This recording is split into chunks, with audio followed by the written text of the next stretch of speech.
पसंद की चिड़िया को शादी करके लाया था। उस चिड़िया का नाम टूनी था। टूनी की सास टूनी को बिल्कुल भी पसंद नहीं करती थी।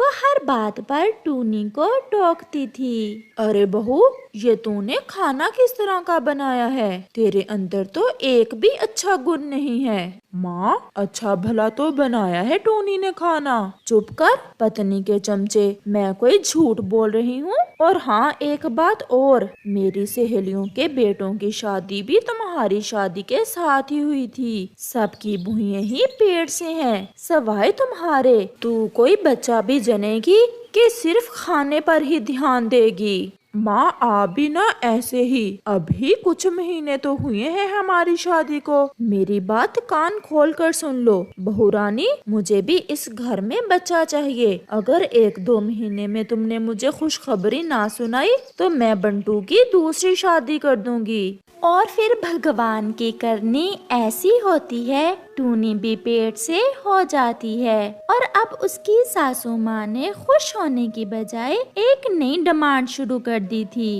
कान खोल कर सुन लो बहू, मुझे अपने घर में पोता ही चाहिए। माँ, ये आप क्या कह रही हैं? पोता या पोती मेरे बस में थोड़ी है, और अगर पोती हुई तो वो भी तो आपका ही खून होगी। चुप कर, मुझे तेरे भाषण नहीं सुनने। बस मेरी बात कान खोल कर सुन लो। अगर पोता ना हुआ तो मैं तुम्हें उसी दिन घर से निकाल दूंगी। टूनी अपनी सास की बात सुनकर बहुत दुखी हो जाती है। शाम को जब टूनी का पति घर आता है तो टूनी अपने पति से कहती है, सुनिए जी, आप जरा माँ को समझाना।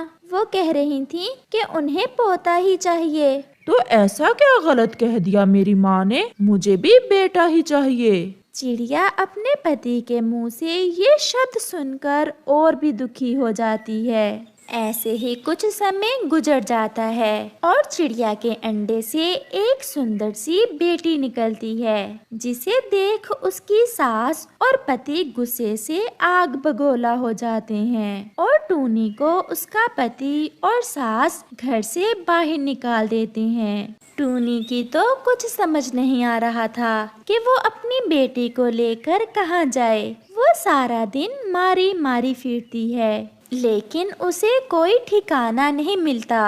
फिर शाम को टूनी नदी पर आ जाती है।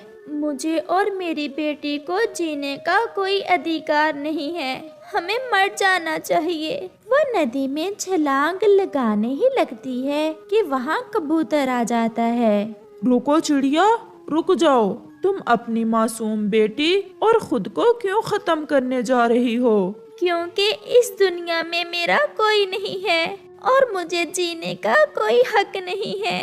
फिर चिड़िया कबूतर को सारी बात बताती है। चिड़िया, तुम्हारे साथ जो भी हुआ बहुत बुरा हुआ।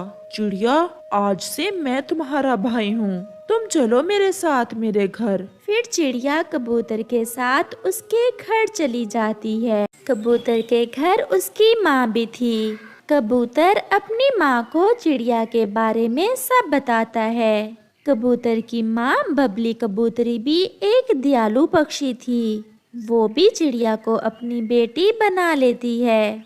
समय के साथ साथ चिड़िया खुद को संभाल लेती है। वो घर के कामों में बबली कबूतरी का हाथ बटाती और रसोई का सारा काम भी चिड़िया ने ही संभाल लिया था। एक दिन चिड़िया अपने कबूतर भैया और बबली कबूतरी के लिए समोसे बनाती है। बेटी, तूने तो बहुत स्वादिष्ट समोसे बनाए हैं। मैंने ऐसे समोसे कभी नहीं खाए। अगर हम ऐसे समोसों की दुकान बना लें तो हमारे समोसे तो पंखों पंख ही बिक जाएं। ये सुनकर टूनी के दिमाग में तुरंत एक विचार आता है। कबूतर भैया, क्यों ना हम जंगल में समोसों की दुकान खोल लें। मैं समोसे बनाया करूँगी और आप बेचा करना। ऐसे हम खुद का बिजनेस शुरू कर सकते हैं। कबूतर भी बात मान लेता है। फिर वो समोसों की दुकान खोल लेते हैं। वो जितने भी समोसे बनाते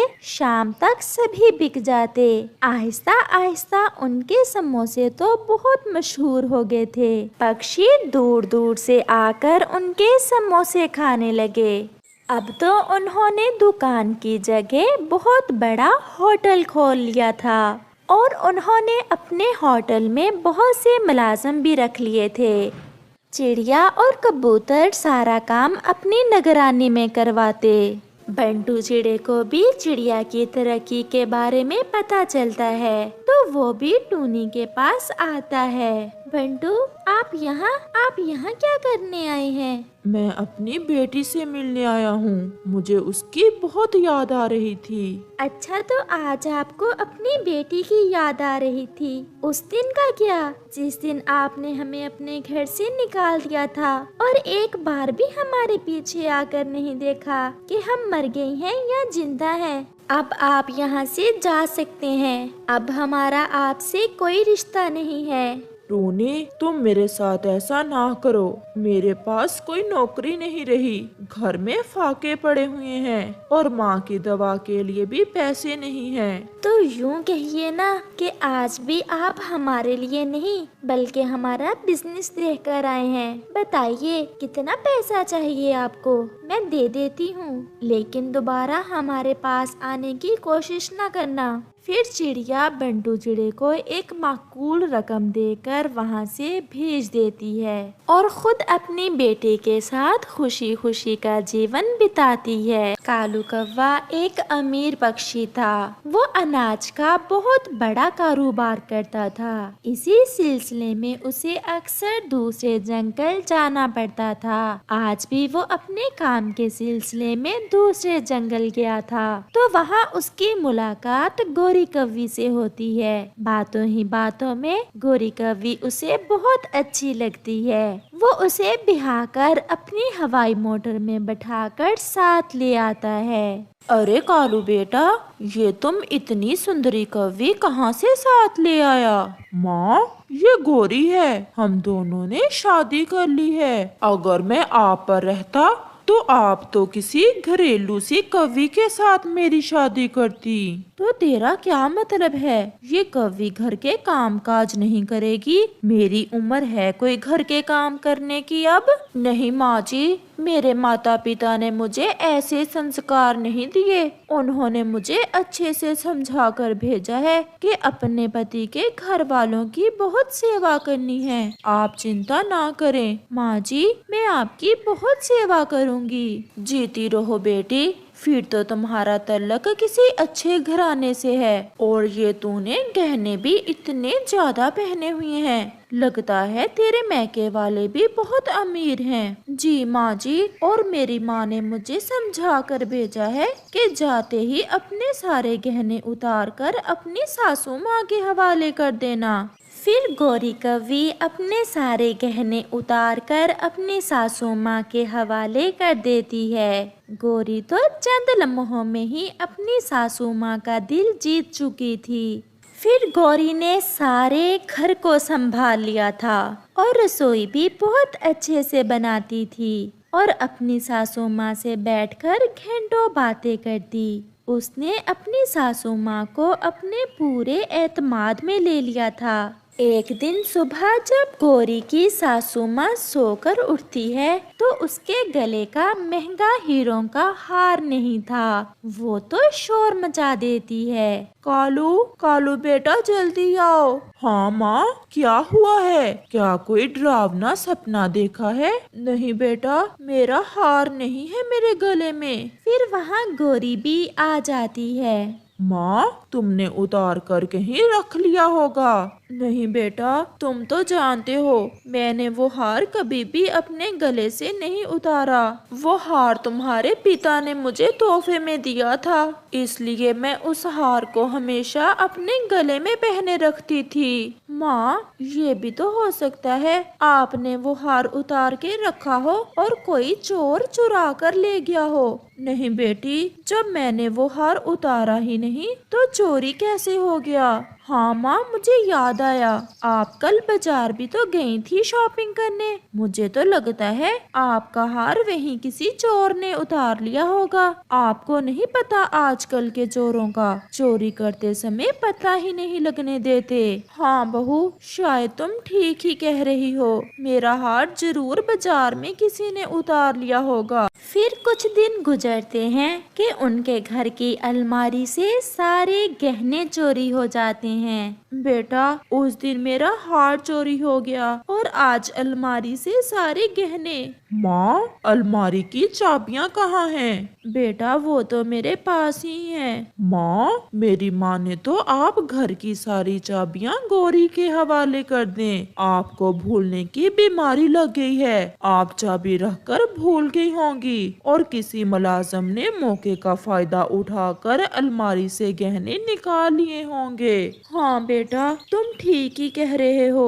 ये लो बहू, ये चाबियाँ तुम अपने पास रख लो। अब इस घर की सारी जिम्मेदारी तुम्हारे ऊपर है। आज तो गौरी अपने मकसद में कामयाब हो गई थी। असल में गौरी कवि सारी ड्रामेबाजी कर रही थी। वो तो एक बड़े गैंग का हिस्सा थी और उनका तो मकसद ही ये था किसी अमीर पक्षी को जाल में फंसाकर उसे लूटना। फिर गौरी कव्वी वो सारे अनाज की बोरियां जो के कालू कव्वे ने अपने कारोबार के सिलसिले में घर रखी हुई थी, वो सब भी चोरी करवा देती है। जब कालू कौवा घर आता है तो अपना अनाज चोरी हुआ देख बहुत परेशान हो जाता है। माँ, ये हमारे साथ क्या हो रहा है? हमारे घर की तो सारी चीजें ही चोरी होती जा रही हैं। ये कौन है जो इतनी बुरी तरह हमारे पीछे पड़ चुका है? फिर गौरी कव्वी भी वहाँ आती है। कालू जी, मुझे जरा अपना ATM कार्ड तो देना,